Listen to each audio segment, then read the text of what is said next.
Hai curious people, Maudia Yunda here. Selamat datang di My Book List, di mana aku sharing kisi-kisi menarik dari buku-buku yang aku baca.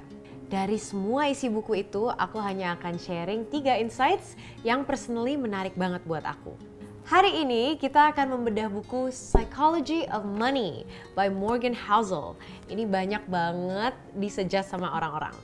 Morgan Housel adalah mantan kolumnis di Wall Street Journal dan sudah menulis 2 buku sebelum buku yang ini. Saat ini beliau aktif sebagai partner di sebuah perusahaan venture capital, The Collaborative Fund.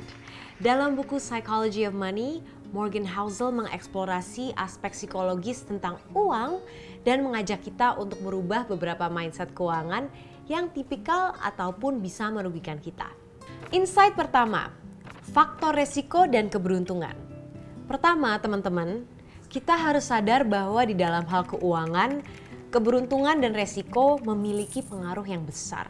Bisa berbahaya sebenarnya kalau kita selalu berasumsi bahwa dengan upaya saja semua orang pasti bisa kaya raya, semua orang pasti bisa sukses. Yuk kita bahas contohnya Bill Gates. Bill Gates tentunya sangat berbakat dan bekerja sangat keras. Tapi beliau juga memiliki keberuntungan atau competitive advantage karena ia bersekolah di hampir satu-satunya sekolah yang punya komputer pada zaman itu. Kadang-kadang mindset yang paling sehat tentang uang adalah mindset yang menerima bahwa ada loh hal-hal di dunia ini yang di luar kendali kita. Karena itu, ayo kita kerja keras, ambil resiko, tapi mungkin pertimbangkan juga ada faktor luck di dalam keuangan. Jangan mudah terlena kalau kita dengar success story, kita perhatikan aja pola-pola yang lebih besar dan konsisten. Ini akan membantu kita untuk lebih rendah hati kalau misalnya lagi sukses dan lebih legowo kalau misalnya sedang kesusahan. Insight kedua, pentingnya compounding dan menabung. Dalam keuangan, konsistensi dan akumulasi bisa memberikan kita kebebasan financial. Housel menggunakan contoh Warren Buffett. Banyak yang tahu bahwa Warren Buffett itu meraih kekayaannya karena bisa berinvestasi secara sehat. Tapi lebih pentingnya lagi, beliau telah melakukan investasi yang baik sejak usia muda. Kekayaan bersihnya saat ini adalah 84,5 miliar US dollars. Tapi tahu nggak? Bagian besarnya itu terkumpul setelah ulang tahunnya yang ke-50. Ini menunjukkan kekuatan compounding itu tadi. Kuncinya bukanlah mencari return yang paling tinggi, tapi mencari return yang cukup baik yang bisa kita pertahankan di jangka waktu yang lama.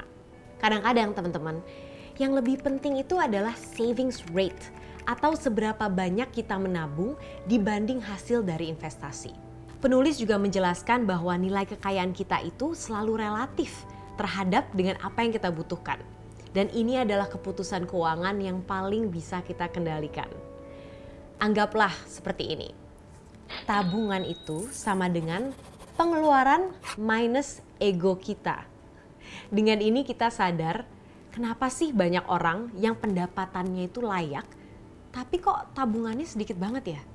Mungkin karena egonya masih terlalu besar. Insight ketiga, melawan mitos tentang uang. Teman-teman, waktu dan cash sangatlah berarti. Ada quote yang menarik di bukunya tentang kekayaan yang sesungguhnya. The ability to do what you want, when you want, with who you want, for as long as you want is priceless. It is the highest dividend money pays. Jangan lupa ya teman-teman, memiliki lebih banyak fleksibilitas dan kontrol atas waktu kamu. Itu kadang-kadang jauh lebih berharga daripada berusaha mati-matian, kurang tidur untuk meningkatkan uang kita hanya sebanyak 1-2%. Ada titik di mana mungkin kita harus menghargai waktu dan energi yang kita curahkan juga. Misalnya nih, mungkin kita mikir, menabung di bank dengan bunga 0% rugi banget. Tapi sebenarnya bisa menghasilkan keuntungan yang luar biasa jika hal itu membuat kita tenang. Oh, kita punya tabungan nih. Jadi kita leluasa untuk mengambil pekerjaan mungkin dengan gaji yang lebih rendah tapi lebih berprospek di jangka panjang. Atau mungkin itu membuat kita merasa lebih fleksibel untuk mengambil peluang investasi. Aku juga mau membahas satu hal lagi yang menurut aku menarik banget. Biasanya nih, kita sebagai anak muda yang punya uang ekstra, pasti kita disuruh untuk menginvestasikan uang kita ke dalam diversified portfolio. Jadi itu entah reksadana, saham, properti, dan sebagainya. Dan banyak yang bilang, jangan pernah pegang cash, karena nilai uang tunai terkikis dengan inflasi. Mendingan masukin aja ke dalam aset yang bisa naik 6-7%. But balik lagi, ini teori yang teknis banget teman-teman dan gak memperhitungkan psikologis kita sebagai manusia. Coba sekarang bayangin, dari semua uang kamu, 95% diinvestasikan dalam saham, terus ada 5% uang tunai. Terus misalnya pasar turun nih 25%. Nah, karena pegangan uangnya sedikit, kita pasti panik dan mungkin kita akan segera menjual semua saham selama penurunan itu. Padahal penjualan panik itu mungkin menyebabkan kehilangan hasil yang jauh lebih banyak lagi. So, sometimes pegang cash itu penting karena kita jadi nggak panik dan impulsif dalam membuat keputusan-keputusan keuangan. Jadi mungkin menyimpan 10 atau 20% uang kita dalam bentuk tunai bisa menjadi keputusan yang baik untuk melindungi diri kita dan psikologis kita saat keadaan lagi buruk. Now off to my favorite part, so what?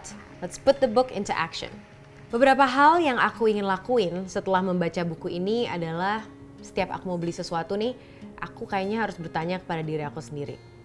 Apakah pembelian ini karena ego aku atau karena benar-benar butuh? Dengan begitu, aku rasa aku akan tersentil sendiri dan menjaga kedisiplinan keuangan lebih baik. Aku juga pengen menghabiskan lebih banyak waktu berpikir tentang investasi jangka panjang yang bisa compounding atau berakumulasi tadi. Karena akumulasi uanglah yang akhirnya bisa membawa kesuksesan financial. And now for reflections and final thoughts. I just want to end with a closing statement. Money itu penting ya, money is important. But money is important because it's an instrument. Uang adalah cara agar kita bisa memiliki waktu yang banyak, kebebasan untuk quality time bersama keluarga, dan untuk hidup dengan nyaman. Jadi mudah-mudahan dalam proses kita mencari uang, kita nggak kehilangan arah dan melupakan objektif utama itu. Tapi tetap semangat teman-teman. Okay, thanks for listening, curious people. If you want me to read a book and share with you my favorite insights, kasih book recommendations di komen di bawah. Dan jangan lupa untuk subscribe and turn on notifications. See you next time.